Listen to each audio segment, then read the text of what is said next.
You know, I'm 60 years old, and it took me literally 30 plus years to learn what I'm going to show you. And I'm going to cover 7 of the biggest mistakes I've made. I hope you learn from my mistakes so you don't have to go through them. At the time I was making the mistakes, it would be really hard to convince me otherwise, because I was kind of in the mindset of, I think I know it all, and I wasn't really receptive. So I hope you're receptive. It can prevent years of misery. I don't know if I'm just a glutton for punishment or whatever, but I've been through some serious health crises in my past.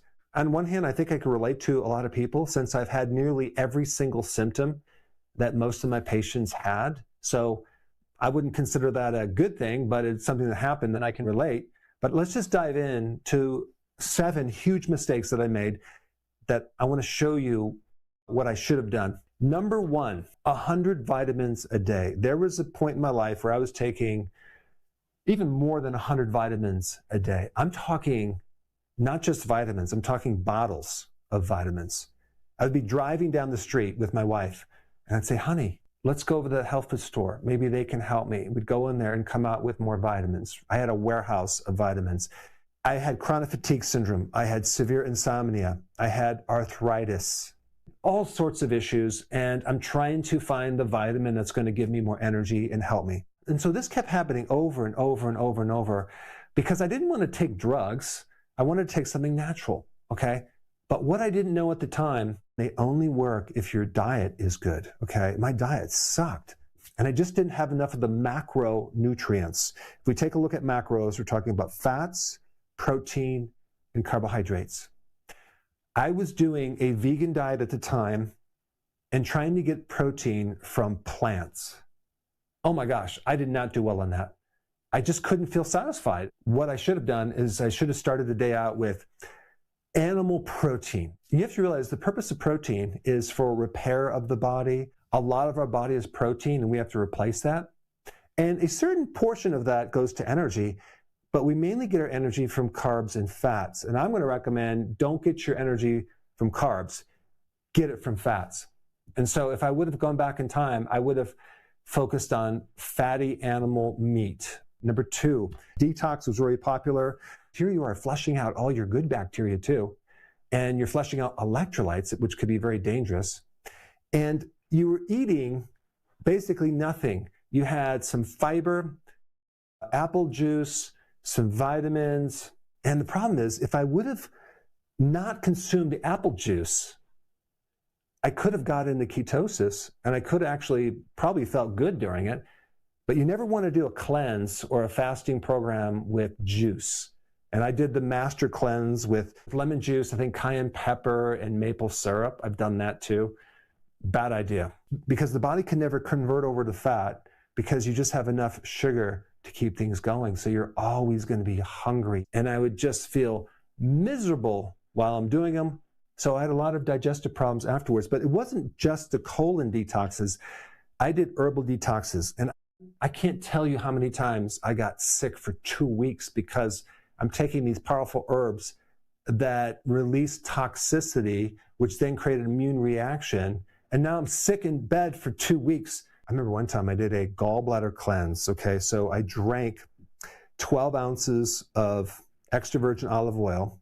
And before I did that, I took a handful of beet pills, because I thought, well, I'll just wash it down with olive oil. Stupid. I put all that in my mouth. I drank all this olive oil, and then it solidified in my esophagus. I mean, like, I almost died.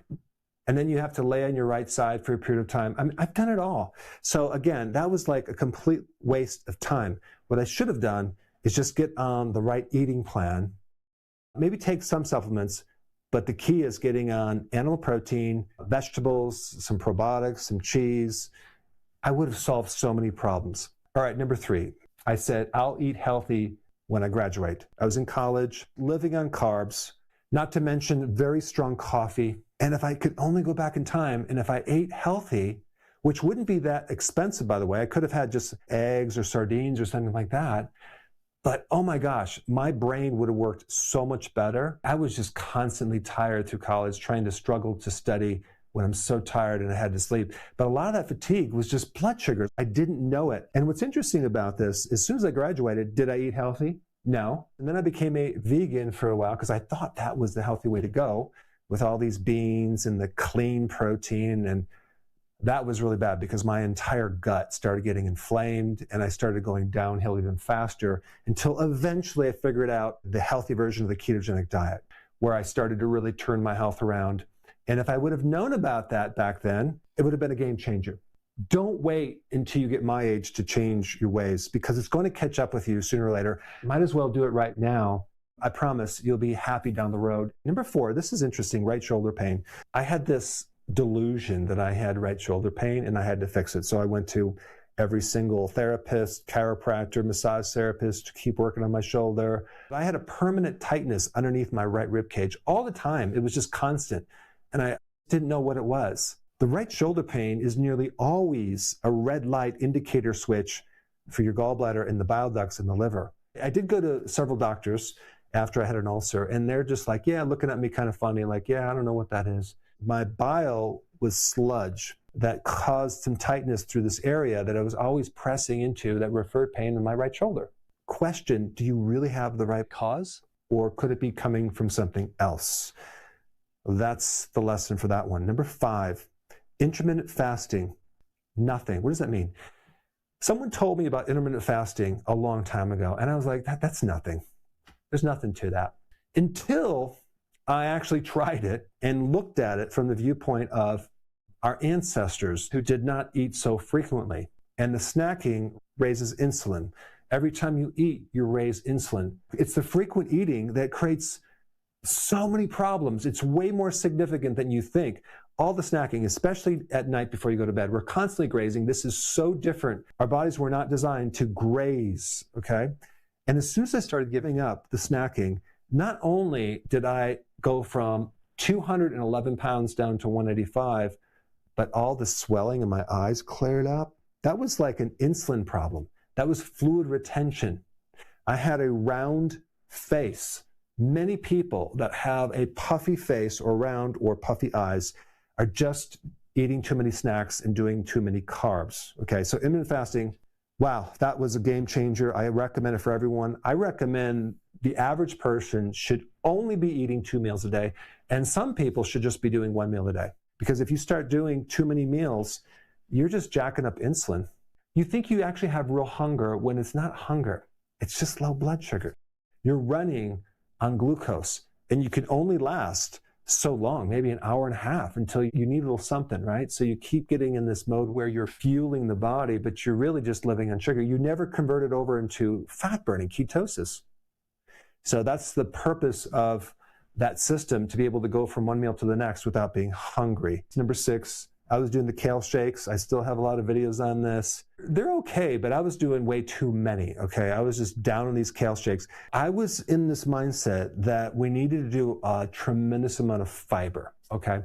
And I was getting away with it up to a certain point, and I didn't really have a problem, but I do know a lot of people, you overload them with fiber, okay? Especially with a lot of kale shakes, and it just creates bloating and inflammation in their gut. If I could go back in time, I would have just started small and just see what they can tolerate, but not go crazy with all the kale shakes, because with the kale, you have to sweeten it.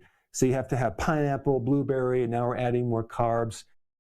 It's not the best healthy thing in the world to do. Now, that being said, I'm not against plants. I'm not against a combination of plants. I think for most people, they could have a moderate amount. Some people need smaller amounts. I'm not consuming the 10 cups of salad anymore. I don't recommend it. I pretty much do like 5 cups 1 time a day, but sometimes I'll switch it to fermented sauerkraut. I do a lot of that. Occasionally I will do a kale shake, but it's not going to be a huge, massive one. I'll just do a little bit, maybe with a little bit of blueberries. I'm very cautious about too much fruit, especially if it's like sweet pineapple. And especially if you're just doing a kale shake for breakfast, I don't recommend that. If you're going to do a breakfast, do a protein breakfast. Don't do a little bit of a sweet carb thing for breakfast, because it's going to create hunger and cravings down the road. Okay, let me go to number 7, magnesium deficiency. One of the antidotes or prevention for kidney stones is magnesium. If you don't have enough magnesium, you'll have this ratio of too much calcium that will connect to the oxalates. Because your body actually does make oxalates too. It doesn't just come from like spinach and kale and almonds and chocolate. What happened with me, I did have a kidney stone. And at the time, I wasn't eating a lot of spinach and things, but I was very deficient at magnesium. I really never took magnesium as a supplement through the years. It prevents the calcium from making a stone.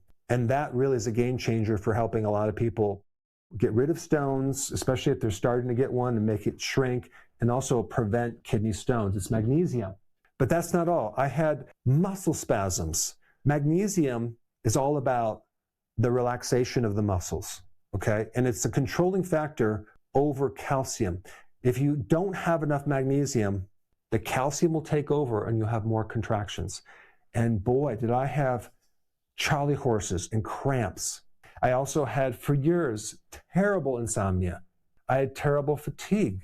So I had a really severe magnesium deficiency, not to mention vitamin D deficiency. So both of those were a huge problem. I think one of the ancestral things that we did way back in the day is we got a lot of magnesium from our well water. And then all of a sudden it switched and got rid of the magnesium, especially in the city water.